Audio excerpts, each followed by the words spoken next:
তো আমরা সবাই কম বেশি জানো, তো আমরা প্রয়াগরাজের উদ্দেশ্যে বেরিয়েছিলাম। তো এই যে আমাদের বাস এখন সবাই সবার সিটটা নিচ্ছে।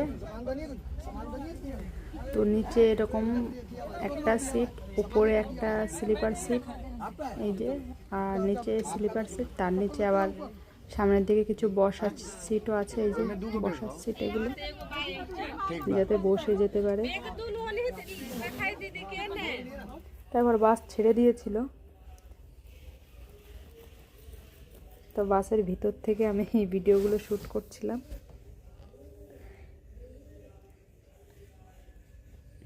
তো আমি সঙ্গে সঙ্গে আপডেটগুলো দিতে পারিনি, কারণ নেটওয়ার্কের খুব প্রবলেম ছিল।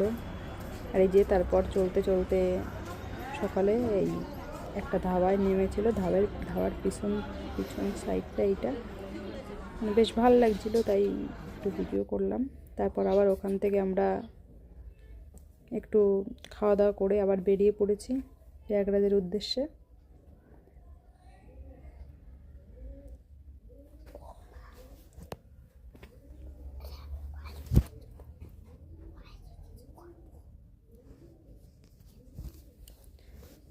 তারপরে এই যে আবার একটা ধাবায় নেমেছিলাম, যেহেতু আমাদের পৌঁছাতে অনেক লেট হয়েছিল, বিকাল হয়ে গেছিলো, 5টা বেজে গেছিলো ওখানে পৌঁছাতে।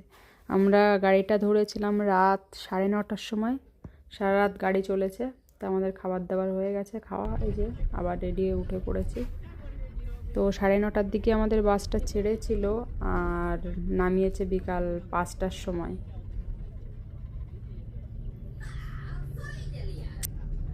তো আমাদের দিল্লি থেকে প্রয়াগরাজ 700 কিলোমিটার। তো এরকমই শুনেছি আমি, কিছু মানে জিজ্ঞাসা করেছিলাম, তো বলেছিল 700 কিলোমিটার। তো এই ইটভাটাটাও খুব সুন্দর লাগছিল, এই জন্য এটাও একটু ভিডিও করছিলাম। কি করব, টাইম পাস করছিলাম এসে বাসের মধ্যে বসে, কারণ এতটাই মানে সত্যি বলতে খুব কষ্ট হয়েছে, মানে পুরো। তবুও ভালো লেগেছে ওখানে গিয়ে, যে এতটা কষ্ট করার পরেও বেশ ভালো লেগেছে। তো এই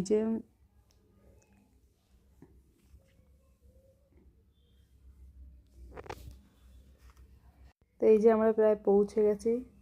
আশা করি সবাই দেখতে পাচ্ছ, দেখো পার্কিংটা ওই যে দেখাই যাচ্ছে। তো প্রচুর এরকম পার্কিং ওখানে, পুরো মানে ভরা বলতে গেলে। পার্কিংয়ে ছেড়ে দিচ্ছে তোমাকে, হেঁটে হেঁটে তারপর ঘুরতে হবে অনেক দূর, অনেক কষ্ট হয়েছে প্রচুর পরিমাণে, কারণ অনেক